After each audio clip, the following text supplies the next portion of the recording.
하나님의 말씀을 봉독하겠습니다. 요한복음 1장 14절에서 19절에 있는 말씀입니다. 요한복음 1장 14절에서 18절에 있는 말씀입니다. 우리 같이 함께 합독하겠습니다. 말씀이 육신이 되어 우리 가운데 거하심에 우리가 그의 영광을 보니 아버지의 독생자의 영광이요 은혜와 진리가 충만하더라. 요한이 그에 대하여 증언하여 외쳐 이르되 그가 전에 말하기를 내 뒤에 오시는 이가 나보다 앞선 것은 나보다 먼저 계심이라 한 것이 이 사람을 가리킴이라 아니라 우리가 다 그의 충만한 데서 받으니 은혜 위에 은혜로라. 율법은 모세로 말미암아 주어진 것이요 은혜와 진리는 예수 그리스도로 말미암아 온 것이라. 본래 하나님을 본 사람이 없으되 아버지 품속에 있는 독생하신 하나님이 나타내셨느니라. 아멘. 코로나 이후에 우리 하나님 앞에 찬양하는 성가대의 찬양을 드리지 못하고 있는데 하나님께서 이런저런 모습으로 우리 찬양이 다시 시작될 수 있도록 여러분들이 함께 기도해 주시면 고맙겠습니다. 예수님 시대에 아마 하나님의 말씀과 율법을 가장 잘 지킨 사람들이 있다고 하면 아마 바리새인과 서기관들일 것입니다. 누구보다도 종교 지도자들로서 어떤 사람들보다도 하나님의 율법을 너무나도 잘 지키고 철저하게 지켰던 그룹들, 그들이 바로 바리새인과 서기관들이지요. 그래서 하나님의 말씀을 지키는 일에 있어서는 누구보다도 긍지와 자부심을 가지고 있었던 사람들이 바리새인들과 서기관들이었습니다. 그런데 예수님께서는 이렇게 칭찬받고 존경받아야 될 서기관과 바리새인들을 우리 주님은 많이 책망하셨던 것을 우리는 복음서를 통해서 알 수가 있습니다. 그들을 향하여 예수님은 독사의 자식들이라고 그렇게 말씀하셨고 그들을 향하여 회칠한 무덤이라고 말씀을 해주셨습니다. 그리고 너희들이 서기관과 바리새인들보다 더 나은 의를 갖지 못하면 천국에 들어갈 수 없다 그렇게 말씀하셨습니다. 이 말씀은 서기관과 바리새인들이 가지고 있는 의로움으로는 천국에 들어갈 수 없다라고 말씀하신 겁니다. 이것은 굉장히 충격적인 일이 아닐 수 없습니다. 오늘날로 말하면 누구보다도 하나님의 말씀을 잘 지키고 율법을 잘 실천한 사람들을 향하여 너희들이 가지고 있는 의로움보다 더 나은 의가 아니면 천국에 들어갈 수 없다라는 말은 서기관과 바리새인들이 가지고 있는 의로움으로는 하나님 나라에 들어갈 수 없다라는 그런 충격적인 말씀이었습니다.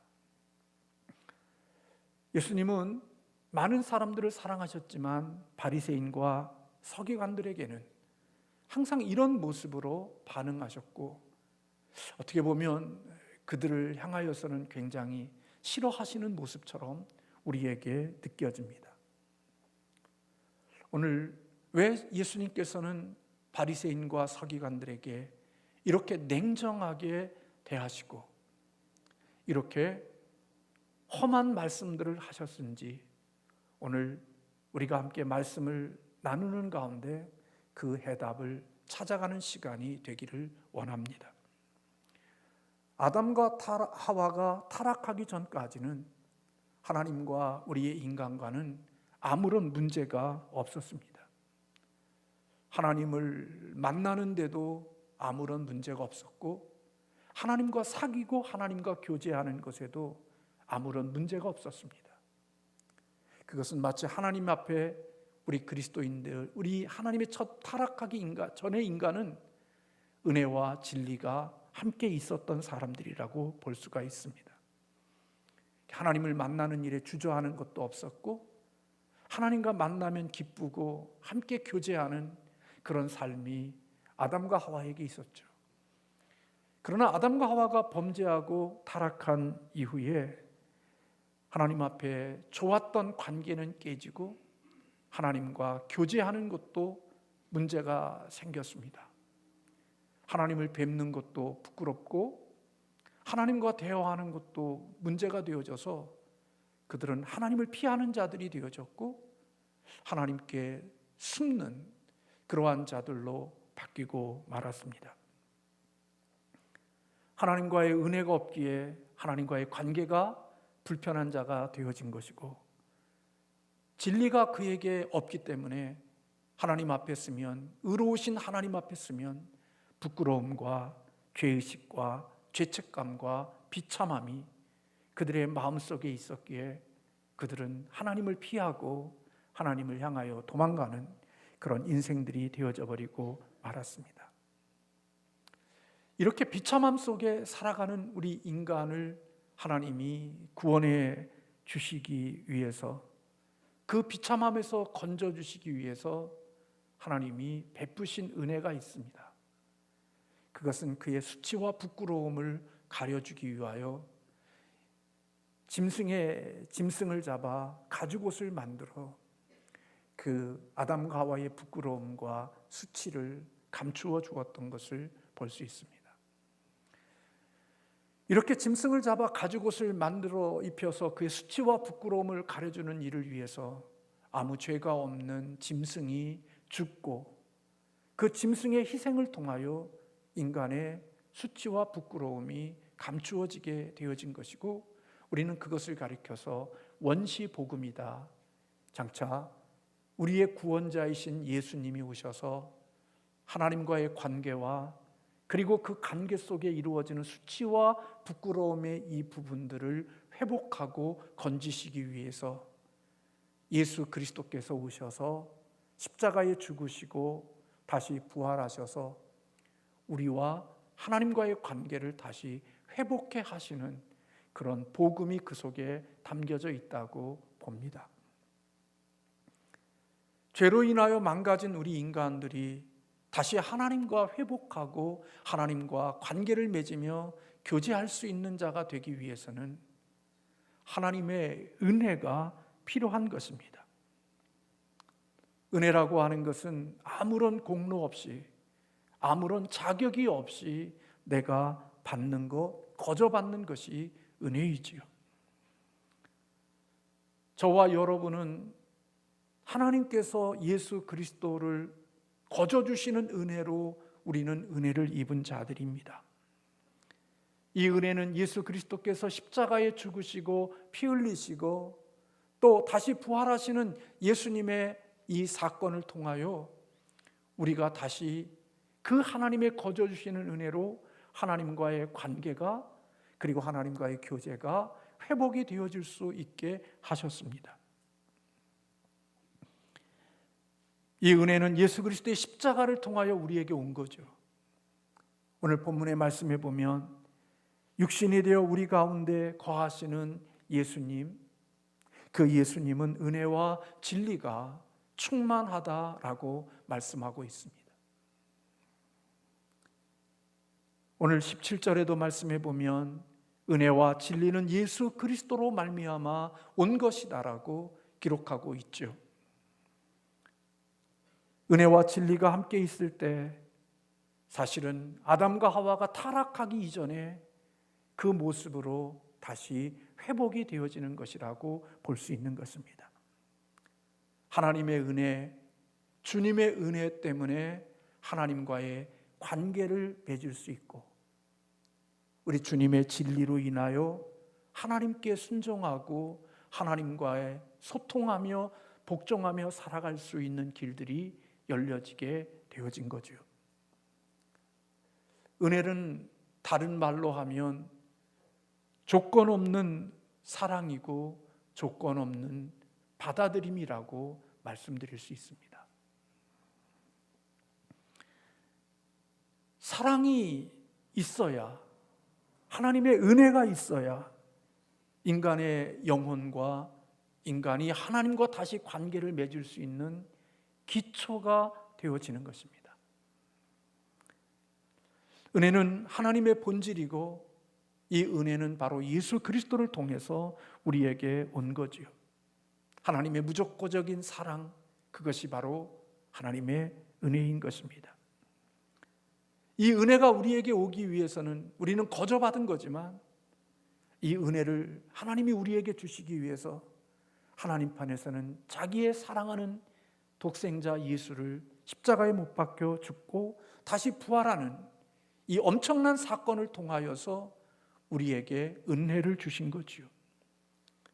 우리는 이 은혜 때문에 하나님과 다시 아버지라고 부를 수 있게 되어졌고 하나님과 함께 교제하며 이 땅을 살아갈 수 있는 복 있는 자들이 되어진 것입니다.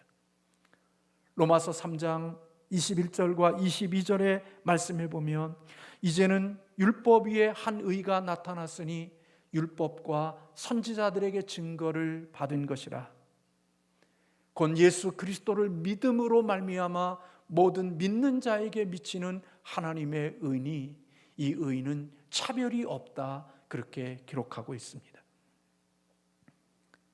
예수 그리스도를 믿는 믿음 때문에 하나님의 은혜를 내가 믿음으로 받아들이는 것 때문에 우리는 하나님께 수용되어졌고 하나님께 받아들여질 수 있는 자가 되었다는 것입니다. 저나 여러분이나 세상을 살면서 하나님의 말씀을 지키고 경건하게 살고 좀 더 도덕적이고 윤리적인 삶을 살아감으로 하나님과 관계를 맺고 하나님께 수용되어질 수 있다고 생각하고 살아가지만 그것은 잘못된 생각입니다. 우리는 도덕적으로 깨끗하고 윤리적으로 깨끗하고 그리고 이 땅에 흠없는 도덕적인 삶을 살면 하나님과의 관계를 그리고 그분과의 교제를 하며 살 수 있을 거라고 생각하지만 결코 그런 방법으로는 하나님과의 관계를 회복할 수가 없고 그분과 교제할 수 없습니다. 그렇기 때문에 로마서 3장 20절에 그러므로 율법의 행위로 그의 앞에 의롭다 하심을 얻을 육체가 없나니 율법으로는 죄를 깨달을 뿐이라고 말씀하고 있습니다. 내가 하나님의 율법을 지키고 하나님의 진리의 말씀을 지킴으로 하나님 앞에 내가 의로운 자가 되어져 하나님과의 관계가 되어지고 그분과 교제하며 살 수 있는 길들이 있다고 하는 것은 없다는 겁니다. 그런 방법은 없다는 겁니다. 야고보서 2장 10절에 보면 누구든지 이 율법을 지키다가 그 하나를 범하게 되면 모두 범한 자가 되어진다라고 말씀하고 있죠. 내가 하나님의 법을 99개를 지켰고 그럼 내가 99개를 지켰으니까 얼마나 우리가 경건하고 하나님의 보시기에 의로운 자일 거라고 생각하지만 만약에 99개를 지키다가 하나를 지키지 못하면 그 하나를 지키지 못하는 것 때문에 우리는 하나님 앞에 의로운 자가 될 수 없다는 겁니다. 아니 99.9999%의 우리의 의로움이 있다 할지라도 우리에게 있는 흠 있는 0.000의 그런 부족함이 있어도 우리는 그 부족함은 하나님 앞에 의로움이 될 수가 없다는 것입니다. 하나님 앞에서는 100점이 되어야 하나님 앞에서 의로움을 얻을 수 있는 건데 이 땅에 하나님 앞에 죄인으로 살아가는 사람들이 누가 하나님 앞에 하나님의 법을 지켜서 100점을 맞을 수 있는 사람이 이 땅에 누가 있냔 말이에요. 성경은 우리에게 분명히 말씀합니다. 의인은 없나니 한 사람도 없다고. 그러므로 하나님의 법을 지켜서 하나님 앞에 의로움을 얻을 수 있는 사람은 이 세상에 아무도 없다는 것입니다. 율법의 목적은 하나님의 법을 우리에게 주신 목적은 이 율법을 지켜서 이 율법에 순종하는 삶을 통하여 구원을 받도록 하기 위하여 하나님이 우리에게 율법을 주신 것이 아니라 하나님이 우리에게 율법을 주신 것은 이 율법을 통하여 우리의 죄를 드러내게 하고 우리의 죄가 감추어졌던 죄가 드러나게 되어짐으로 말미암아 나는 죄인이구나. 그래서 내가 죄인이라는 사실을 깨닫게 되어지고 내가 어떻게 하면 그러면 이 죄에서 구원을 받을 수 있을까? 이것을 깨닫게 하기 위하여 하나님이 율법을 우리에게 주셨다는 거예요. 그래서 율법 앞에 서게 되어지면 우리는 내가 죄인이네. 나는 내 힘으로나 내 노력으로는 구원받을 수 없는, 소망이 없는 자라는 사실을 하나님의 율법 앞에 서서 발견되도록 하기 위하여 하나님이 우리에게 율법을 주셨다는 거예요. 그래서 하나님의 율법 앞에 서면, 하나님의 말씀 앞에 서면 나는 소망이 없네. 그럼 나는 이제 어떻게 해야 구원을 받을 수 있을까? 나는 하나님의 율법 앞에 서보니까 나는 처절한 죄인이고 나는 소망이 없는 자이고 나는 지옥에 들어가야 될 사람의 존재라는 사실을 하나님의 율법 앞에 서게 되어지면 내가 깨닫게 되어지고 나는 소망 없는 자이고 나는 희망이 없는 자네. 그러면 나는 어떻게 할까? 나는 어떻게 해야 살 수 있지? 그런 질문을 하게 되어지고 그 질문 속에서 바로 예수 그리스도를 믿으면, 주님을 영접하면 이 죄와 이 사망에서 내가 건짐받을 수 있다는 사실을 발견하고 그리고 예수 그리스도에게로 가게 하는, 예수 그리스도를 향하여 그리스도를 찾아가게 하는 역할이 하나님이 우리에게 주신 율법이라고 바울은 말하고 있는 겁니다.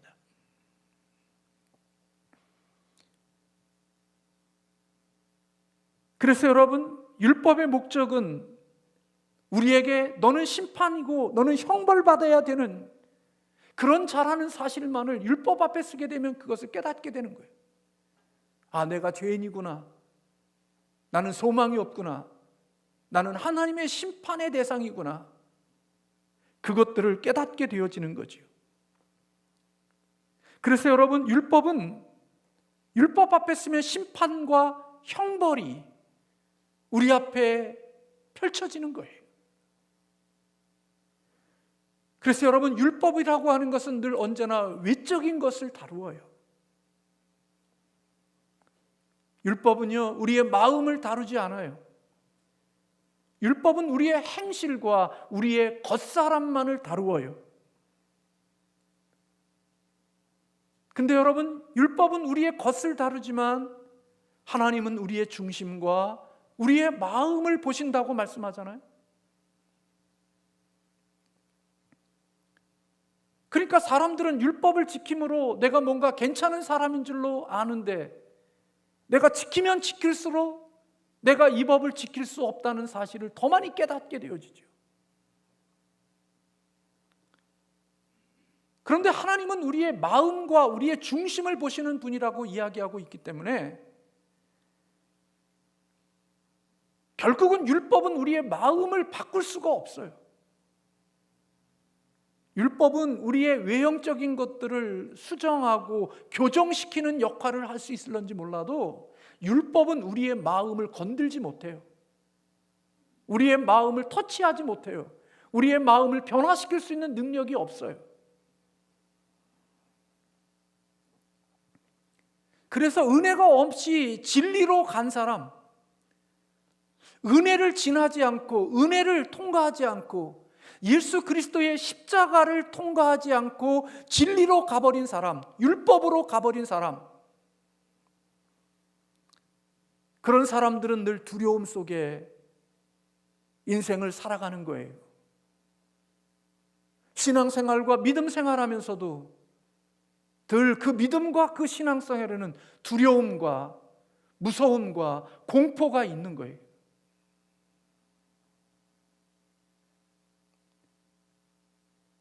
여러분, 관계를 맺기 이전에 하나님의 진리 앞에 서게 되면 우리는 그 진리 앞에서 두려울 수밖에 없어요. 왜? 하나님의 심판이 우리에게 오니까. 그래서 은혜 없이 진리로 간 사람들에게는 매일매일의 삶이 실패하는 삶이죠.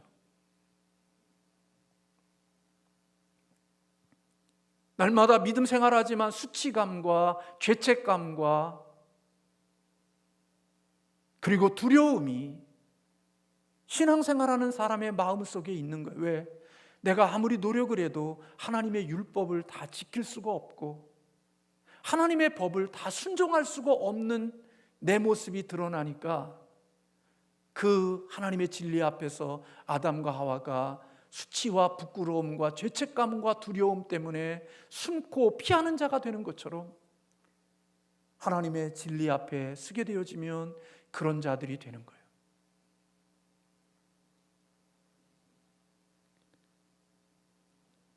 예수를 믿으면서도 하나님을 두려운 하나님, 하나님을 무서운 하나님으로만 인식하는 거죠. 11조를 드리지 않으면 하나님이 내 사업을 치시지 않나? 주의를 지키지 않으면 하나님이 내 발을 부러뜨리지 않나? 내가 하나님 앞에서 맡겨진 일들을 감당하지 못하면 하나님이 내 것을 확 뺏어가 버리지 않나? 하나님의 말씀을 지키지 못하는 나의 모습 때문에 늘 신앙생활하면서 두려움과 그리고 수치와 무서움, 공포, 그런 안절부절 못하는 이런 모습으로 우리가 신앙생활하는 이유는 하나님의 은혜를 통과하지 아니한 진리로 가버렸기 때문에 하나님의 진리 앞에서 무서워 벌벌 떠는 자들이 되어진다는 거예요. 우리가 하나님 앞에 서기 위해서는 먼저 하나님이 우리를 용납하시고 하나님이 우리를 받아주시는, 그리고 하나님의 자녀가 되어지는 이 은혜의 시간이 우리에게 먼저 있어야 된다는 거죠. 근데 이 은혜는 내 인간의 노력으로 얻을 수 없고 하나님과의 관계를 다시 회복시키고 하나님과의 관계를 다시 연결시키는 것은 우리의 노력으로 되는 게 아니라 그것을 연결시키기 위하여 하나님이 우리를 대신하여 하나님의 의로움을 만들어서 우리에게 전가시켜 주신 예수 그리스도를 우리에게 주신 거고, 그 은혜로 주신 예수 그리스도를 내가 믿음으로 받아들이고 그 그리스도와 함께 연합이 되어져서 이제는 그리스도가 내 죄를 위하여서 십자가에서 죽으시고 내 죄악된 이기적인 마음을 십자가에 못 박아 죽이심으로 하나님 앞에 형벌받아야 되고 하나님 앞에 지옥으로 던져져야 될 내가 예수 그리스도 안에서 이미 죽고 예수 그리스도가 나를 그 죄 가운데 속에서 사망의 자리에서 나를 살려주셨다고 하는 이 하나님이 주신 그 은혜를 내가 경험하고 내가 체험하고 내가 받아들일 때 이제는 내가 하나님 앞에 죄인이 아니고 내가 하나님 앞에 의인이며 이제는 내가 마귀의 자식이 아니라 하나님의 자녀가 되어졌다는 하나님과의 이 은혜 속에서 이루어진 이 관계를 맺는 이 과정이 있어야 된다는 거예요.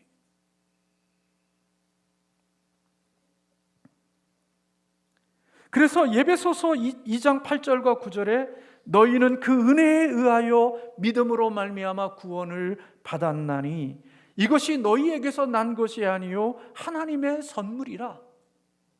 행위에서 난 것이 아니 이는 누구든지 자랑하지 못하게 하려 함이라고 말씀하고 있죠. 여러분, 왜 예수님께서 그렇게 하나님의 말씀을 잘 지키고 누구보다도 경건하고 의롭게 살았다고 자랑스럽게 여겼던, 그래서 함께 성전에서 기도하는 세리를 보며 하나님 나는 저 세리와 같지 않음을 감사합니다라고 자기의 의로움과 자기의 신앙의 업적을 나열하는 바리새인과 세리들을 향하여, 서기관들을 향하여 독사의 자식들아, 회칠한 무덤 같은 놈들아, 너희와 같은 의로움을 가지고는 천국에 들어갈 수가 없고 너희들이 가진 의로움보다 더 나은 의가 있어야 천국에 들어갈 수 있다고 말씀하시는 이유는 서기관과 바리새인들은 하나님이 주시는 은혜를 통과한 적이 없는 거예요. 예수 그리스도, 내가 주님 앞에서 죄인이고 이 죄 때문에 예수 그리스도가 나의 죄를 위해서 십자가에 피 흘려 죽으시고 그리고 그분을 통하여서 내가 새 생명을 얻는 이 하나님이 은혜로 주신 이 과정을 지나간 적이 없는 거예요. 그리고 바로 하나님의 율법으로 간 거예요. 근데 여러분, 은혜를 경험하려면 내가 죄인임을 고백해야 되거든요.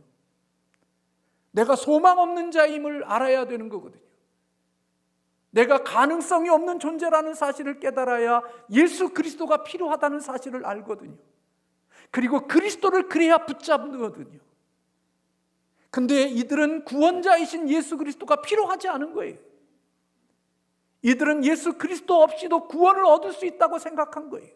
무엇을 통해서? 내가 스스로의 경건함과 스스로의 의로움, 인간의 노력으로 하나님의 법을 지킴으로 내가 하나님의 의로움을 만족시킬 수 있다고 생각하고 예수 그리스도를 지나지 않고 은혜를 지나지 않고 바로 진리인 율법으로 가버린 거예요.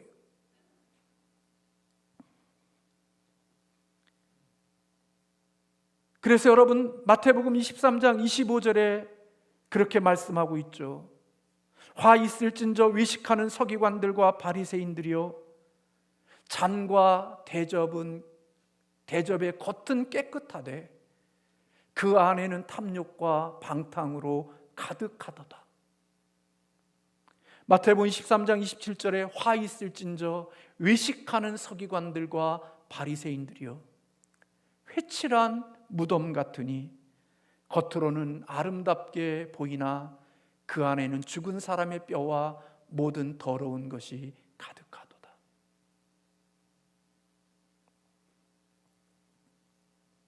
겉은 깨끗한 그릇과 같고 겉은 회칠한 무덤과 같아서 말짱한데, 왜? 그들은 끊임없이 하나님의 율법을 지킨다고 겉모습만 만졌으니까요. 겉모습만 가꾸었으니까요. 기도하고 금식하고 남들 앞에 보이는 데서 하나님 앞에 11조를 드리며 그런 모든 일들을 행했는데 실질적으로 바리새인과 서기관들에게는 뭐가 바뀐 적이 없느냐? 마음이 바뀐 적이 없는 거예요. 근데 여러분, 은혜를 경험하지 못한 사람들이 율법으로 가게 되면 그들에게 있는 것은 위장하는 것 외에는 방법이 없어요. 하나님의 은혜를 지나지 않아 하나님의 율법으로 진리로 간 사람은, 그런 사람들은 위선자가 되는 거예요. 마음은 하나도 안 바뀌었는데 하나님의 법을 지켜야 되니까 나는 하나님의 법을 잘 지키는 것처럼 사랑해야 하는 마음이 없는데 사랑하는 사람처럼 해야 되는 거예요. 누군가를 향하여 하나님의 법을 지키는, 살인하지 말라는 법을 지켜야 되는 거죠. 그러니까 그들은 살인하지 않으려고 애를 쓴 거예요. 근데 예수님께서 그들에게 말씀하시는 것은, 너는 살인하지 않았기 때문에 하나님의 법을 지켰다고 말하지만 나는 마음을 보는 난데 너의 마음속에 있는 미움을 가지고 있는 너의 마음을 보면 너는 이미 마음에 살인한 것과 같다고 예수님이 말씀해 주신 거예요. 결국 마음은 바뀐 게 하나도 없어요. 오직 겉모양만 바꾸는 척을 한 거예요. 그러니까 예수님께서 위식하는 자요, 위선자요, 바리새인과 서기관들을 향하여 주님이 주셨던 말씀이 그런 말씀들인 것입니다. 율법은 자기 노력으로 사는 나라예요. 그래서 하나님의 말씀을 잘 지키면 누가 높아지느냐? 자기가 높아져요. 자기 의로움이 커져요. 그래서 하나님의 행실로 율법을 지키는, 자기의 노력과 자기의 힘으로 율법을 지킨 사람들을 보면 굉장히 그런 사람들은 남을 향하여 비판하고 정죄하고 판단하는 일들을 잘해요. 저일 수도 있고요, 저였고요. 나는 너보다 하나님의 법을 이렇게 많이 지켜, 나는 당신보다 하나님의 말씀을 이렇게 잘 지키는 사람이야 하고 그 지키는 능력이 나로부터 나왔기 때문에 그 율법을 지키면 지킬수록 누가 더 능력 있는 자가 되는 거냐? 내가 능력 있는 자가 되어져서 나를 점점 강화시키고 나를 대단한 사람으로 만들게 되어지고, 그 법을 지키지 못하는 사람들, 하나님의 율법을 지키지 못하는 사람들을 보면 비판하고 정죄하고 왜 그것도 못해라고 지시하는 일들이 일어나는 일들이 바로 자기 의로움으로 그것들을 지켰기 때문에 그런 일들이 일어나게 되어지는 거죠. 그래서 여러분, 율법은 믿음에서 생기는 게 아니에요. 믿음으로 산다는 것은 하나님의 법을 지키면서 사는 것처럼 보이지만 믿음으로 사는 것은 사랑으로 사는 거거든요. 믿음으로 사는 것은 하나님의 사랑을 가지고, 하나님의 주시는 사랑의 마음을 가지고 내가 살아가는 게 믿음으로 사는 거거든요. 근데 그 사랑은 껍데기에서 나오지 않고 내 마음에서 흘러나온다는 거예요. 그래서 율법으로 살아가는 사람들에게는 쉼이 없어요. 자유가 없어요. 완벽주의자가 되려고 하죠. 여유로움이 없어요. 왜요? 하나님의 법을 지켜서 하나님을 기쁘게 해야 되니까 아주 바늘 하나 들어갈 수 없을 정도로 꼼꼼하고 냉정하고 철저하게 인생을 살아가는 자가 되는 거죠.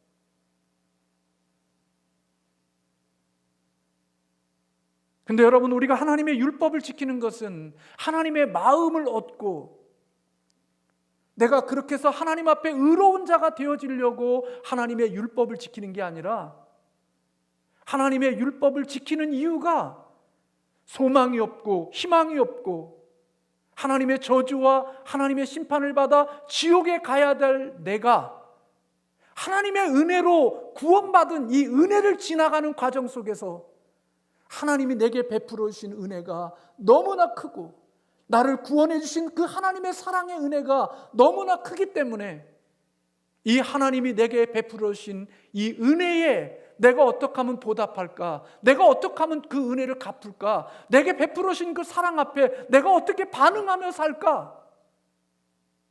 그런 마음 속에서 은혜를 지나서 진리와 율법으로 가게 되어졌을 때, 그것은 하나님의 율법을 지키는 게 나의 의로움이나 나의 공적이나 내 능력이나 나를 강화시키는 나의 자랑이 아니라 하나님을 사랑하는 마음으로 은혜 안에서 나오는 마음이기 때문에 그것은 나를 고통스럽게 하고 나를 짐스럽게 하고 나에게 무거운 짐이 되는 게 아니라 사랑으로 받은 은혜에 대하여 보답하는 마음으로 하나님의 계명과 말씀을 지키는 것이기 때문에 그 말씀을 지킬 때 내 마음에 감사가 있고 자유가 있고 기쁨이 있고, 그리고 내가 하나님 앞에서 그 일을 이루는 것이 내 마음에 벅찬 감격이 되어지는 일이 된다는 거예요. 그래서 은혜 없이 율법을 지키는 자는 겨우 11조를 드리고 모든 것을 다 했다고 생각하지만, 하나님의 은혜로 주를 섬기는 사람은 10의 2조도 드릴 수 있고 10의 3조도 드릴 수 있고 심지어는 자기의 생명까지도 드릴 수 있는 이유는 율법이 아닌 하나님의 은혜에 감사하고 고마워서 하나님 앞에 그 일을 행하는 거예요. 물질이 없으면 드리지 못할 수도 있어요. 그러나 그것 때문에 나는 하나님 앞에 멸망받을 거야, 하나님 앞에 심판, 아니요. 이미 그리스도 안에서 내가 받아야 될 모든 형벌을 주님이 해결해 주셨거든요. 그 안에서 우리는 자유하거든요. 그래서 이제 하나님의 율법을 지키는 이유는 뭔가 주님 앞에 의로움을 얻기 위하여서 주님으로부터 뭔가 마음의 인정을 받으려고 하는 마음이 아니라 나를 구원해 주시고 이미 용납해 주시고 나를 수용해 주시고 받아줄 수 없는 나를 받아주신 하나님의 은혜가 너무나 고맙고 감사해서 그 은혜에 대한 반응, 그 사랑에 대한 반응이 하나님의 진리로 지키는 것으로 나타날 때, 그것을 지키는, 하나님의 말씀을 지키는 본인이 너무나 기쁘고 행복하고 자유롭고, 그리고 드리면서도 하나님 앞에 말씀을 지켜가면서도 그 삶에 행복한 자가 되는 거죠. 그러면 여러분, 은혜가 있으면 우리는 방종의 삶을 살 것 같죠? 아니요, 그렇지 않아요. 예수님은 은혜와 진리에 충만하신 분이기 때문에 예수님의 은혜를 경험한 사람은 그 사람은 또 어디로 가게 되어져 있느냐? 진리로 가게 되어져 있는 거예요. 나를 살려주신 그 은혜가 너무나 고마운데 어떻게 그분을 배반하고 살 수 있겠어요? 나를 영원한 사망에서 나를 건져주신 그분인데 이 은혜를, 그 사랑을 아는 사람이 어떻게 그 사랑을 배척하고 그분이 미워하시는 일을 내가 하면서 살겠냐고요. 그러니까 사랑받은 자의 마음속에서 그분이 기뻐하시는 일을 행하는 방식이 바로 하나님의 진리와 율법을 순종하고 지키면서 살아가는 자가 되어지는 거예요. 갈라디아서 5장 13절에 형제들아 너희가 자유를 위하여 부르심을 입었으나 그러나 그 자유로 육체의 기회를 삼지 말고 오직 사랑으로 종노릇하라 말씀하고 있는 거죠. 저도 말씀을 준비하면서 요즘에 마음을 지키라는 이 말씀으로 특세를 지내면서 저도 많이 회개하고 또 하나님이 깨닫게 하시는 많은 은혜들이 있었어요.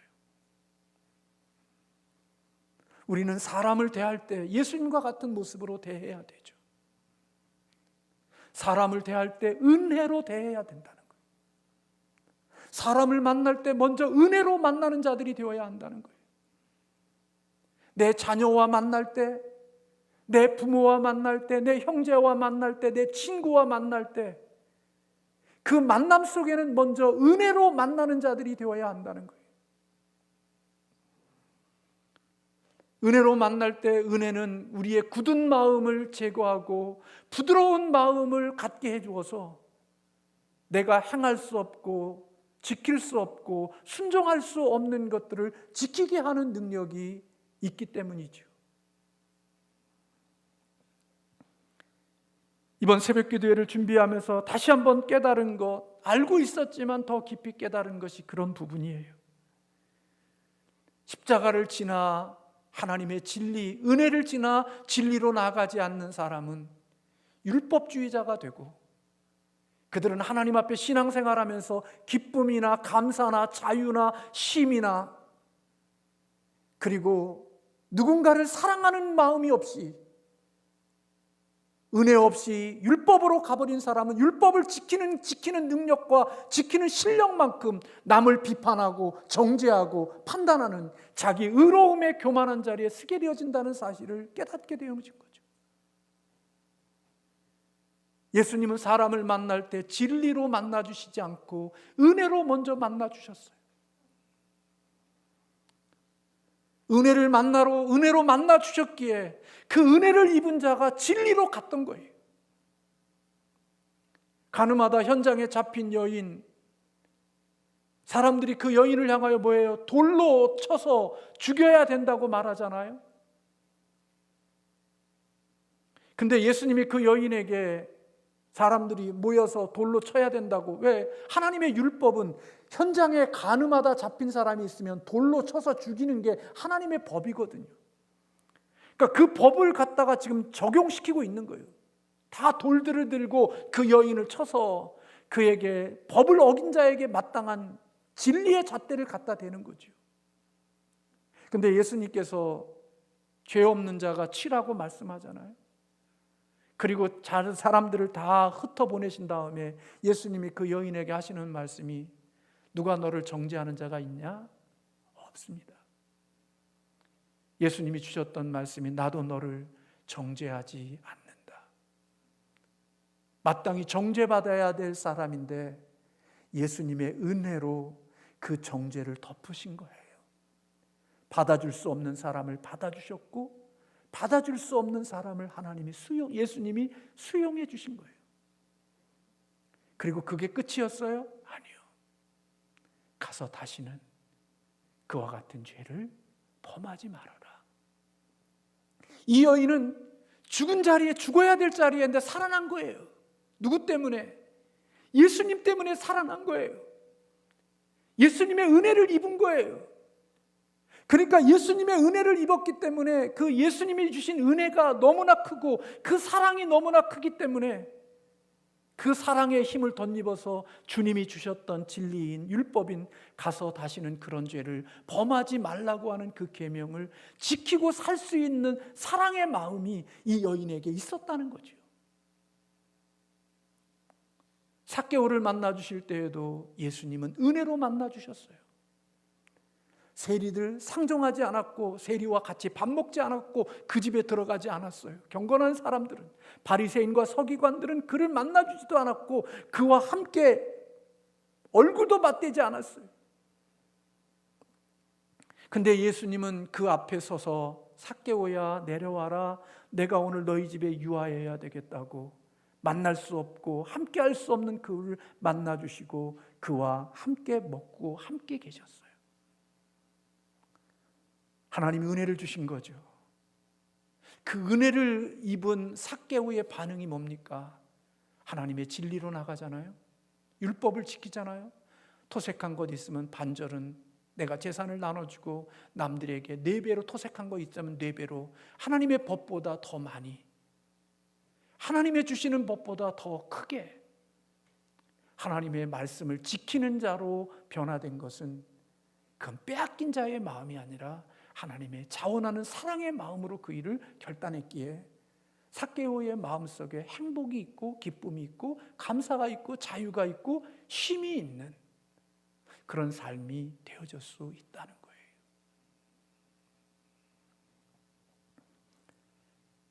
언젠가 읽은 글 가운데 저도 회개하는 글이었는데요, 자녀들을 향하여 뭔가를 할 때 내가 분노하는 가운데는 하나님의 말씀을 적용시키지 말래요. 내가 화가 나 있는데 그 화가 나 있는 상태 속에서는 하나님의 말씀을 적용시키지 말라는 거예요. 막 말 안 듣는데 부모에게 공경하라고 그러잖아. 내 부모에게 순종하라고 그러잖아. 막 분노하는 가운데 속에 하나님의 말씀을 가져다 대면 그거는 하나님의 말씀은 그렇게 들어가는 게 아니라 하나님의 은혜를 경험한 자가 그 진리로 갈 때 그 진리 앞에 자발적인 순종이 되어져서 행복하게 그 말씀을 지킬 수 있으니까 내가 분노할 때 자녀들에게 하나님의 법을 갖다 대지 말라는 글을 제가 읽었어요.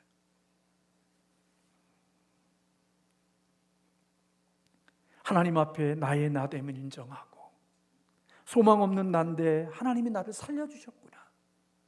지옥의 영원한 형벌 속에 있어야 될 나를 하나님이 건져주셨구나. 이게 없이 이 과정을 지나지 않고 자기 종교생활, 어떻게 교회 다니면서부터 율법을 들어서 그 율법을 지킴으로 내가 의로워지고 내 공로와 내 업적이 되어주는 줄로 알고 마음이 변화된 적이 없이 진리를 붙들고 살아가는 사람들은 바리새인과 서기관이 되어지고 아무리 열심히 신앙생활해도 그런 의로움을 가지고는 천국에 갈 수 없다고 주님이 말씀하신 거예요. 그리스도의 십자가의 은혜를 지나 하나님의 율법의 진리의 자리로 나아가는 행복한 그리스도인이 되어지시기를 주님의 이름으로 소원합니다. 제가 이런 사실을 깨닫고 알게 되어진 이후부터는 자녀들에게 진리를 말하려고 많이 애쓰지 않아요. 그냥 하나님의 은혜를 경험할 수 있게 해주는 일을 더 많이 해야 되겠다고 생각해요. 그래서 아이들을 만나면 어떻게 하든지 진리로 가기보다는 하나님의 은혜를 더 많이 경험하고 은혜로 경험되어져서 그 은혜가 자원하는 마음으로 진리와 율법으로 갈 수 있도록 하게 하면 그 진리를 지키면서 내가 행복하고 기쁘고 감사하고 그러면서도 내 의로움이 나타나는 게 아니라 하나님께 감사와 영광을 돌릴 수 있는 진정한 아름다운 신앙인이 되어질 수 있다는 사실을 깨닫게 되어지는 거죠. 사랑하는 성도 여러분, 오늘 저와 여러분이 십자가의 은혜를 지나 하나님의 진리의 말씀 앞에 설 수 있는 하나님의 멋진 그리스도인들이 되어지시기를 주님의 이름으로 축원합니다. 어린아이에게는 많은 은혜를 풍성하게 주시면 그 풍성한 은혜를 받은 그 아이가 그 은혜에 감사해서 언젠가 부모에게 공경하고 부모를 섬길 수 있는 자로 나아가게 되는데 은혜는 주지 않고 계속해서 그냥 진리만 갖다 대니까 아이들이 견디지 못하고 집을 뛰쳐나가고 삶의 여러 가지 어려운 일들을 겪게 되는 것처럼 우리 교회도 은혜의 공동체로 시작해서 진리로 세워갈 수 있는 하나님이 기뻐하시는 좋은 교회, 건강한 교회와 우리 성도님들이 되시기를 주님의 이름으로 소원합니다. 기도하겠습니다.